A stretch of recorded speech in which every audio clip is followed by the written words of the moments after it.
Le journal Le Télégraphe, ainsi que le Wall Street Journal, sur l'affaire Fauci, le journal Le Télégraphe britannique vient de révéler le scandale absolu qui dépasse le pire de notre imagination sur les milliers de messages entre les ministres et le Premier ministre britannique pendant la gestion du Covid.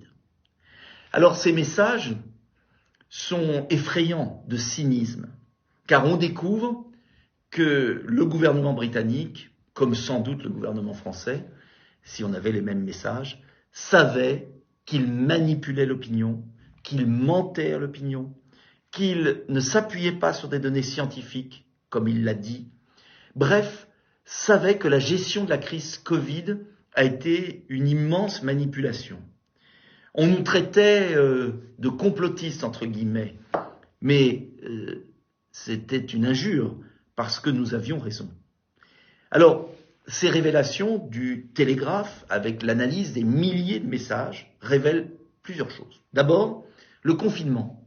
Il savait que le confinement était inutile, mais comme il l'avait lancé, il ne voulait pas l'arrêter. Quand Boris Johnson a voulu l'arrêter, les ministres ont dit « Non, il ne faut pas le faire parce que les gens ont peur, il faut continuer ». Ça veut dire qu'ils ont menti sur le confinement, et d'ailleurs la Suède n'a pas confiné et n'a pas plus de morts du Covid que la France. Deuxième point, summum du cynisme sur le masque pour les enfants. Ils savent que le masque pour les enfants ne sert à rien et a des conséquences psychologiques terribles. Et pourtant, comme ils ont tout envoyé dans les écoles, les kits d'information, ils ne veulent pas renoncer. Troisième exemple, et peut-être le pire, sur un variant, le ministre de la Santé, Hancock, dit « il faut leur foutre la trouille, il faut qu'ils aient, ils vont faire dans leurs pantalons, par des Britanniques, sympa, ils vont faire dans leurs pantalons, on va leur faire peur avec ce variant ». Donc on voit qu'un ministre de la Santé britannique agit exactement comme a agi M. Véran, M. Macron, en instrumentalisant le virus du Covid pour faire semblant de protéger et jouer sur la peur des opinions. Je regarde parce que j'ai marqué les points. Autre remarque ahurissante du ministre de la Santé sur le vaccin, où il dit qu'il n'y a pas besoin de vaccin parce qu'il n'y a pas beaucoup de morts du Covid, contrairement à ce qu'on dit. Et puis le vaccin, il faut de la préparation, il faut qu'il soit sûr.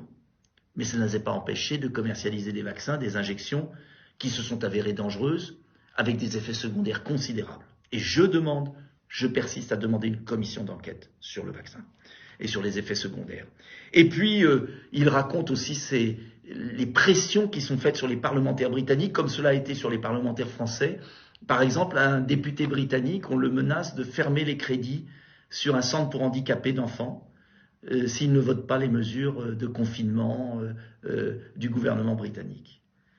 Cette dose de cynisme, on la retrouve aux États-Unis avec l'enquête actuelle de la Chambre des représentants, c'est-à-dire de la Chambre des députés, sur le fameux Fauci qui a menti, qui a voulu cacher et qui a détruit des papiers selon la Chambre des représentants, qui a voulu mentir sur l'origine du virus, car comme je l'avais dit, comme je m'étais interrogé, comme beaucoup s'étaient interrogés, ce virus apparaît aujourd'hui quasiment sûr, issu du laboratoire chinois de Wuhan, et non pas d'un croisement fantasmé entre une chauve-souris et je ne sais pas quoi.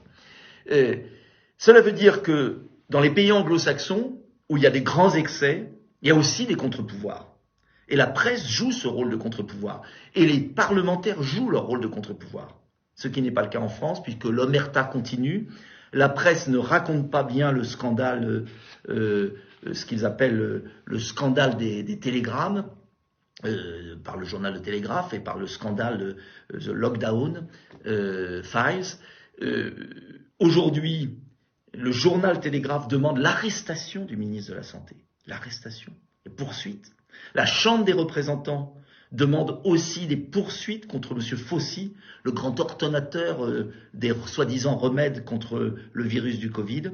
Il se passe quelque chose dans le monde et en France, rien. Alors aidez-moi, diffusez cette vidéo. Tout est fait pour cacher la vérité. Nous devons faire la lumière sur ce qui s'est passé, faire la lumière sur les effets secondaires du vaccin, puisque je demande, et je persiste et je signe, je demande la publication du statut vaccinal des personnes décédées en 2022, par l'INSEE, parce que ça a été fait en Écosse, et ça prouve que les personnes vaccinées meurent davantage que les personnes non vaccinées. Et je ne peux pas le dire pour la France, parce que je n'ai pas cette publication. Une sénatrice du Haut-Rhin a demandé le statut vaccinal des personnes décédées. Le ministre de la Santé, le gouvernement français bloque, alors qu'il dispose des données. Il faut faire la vérité.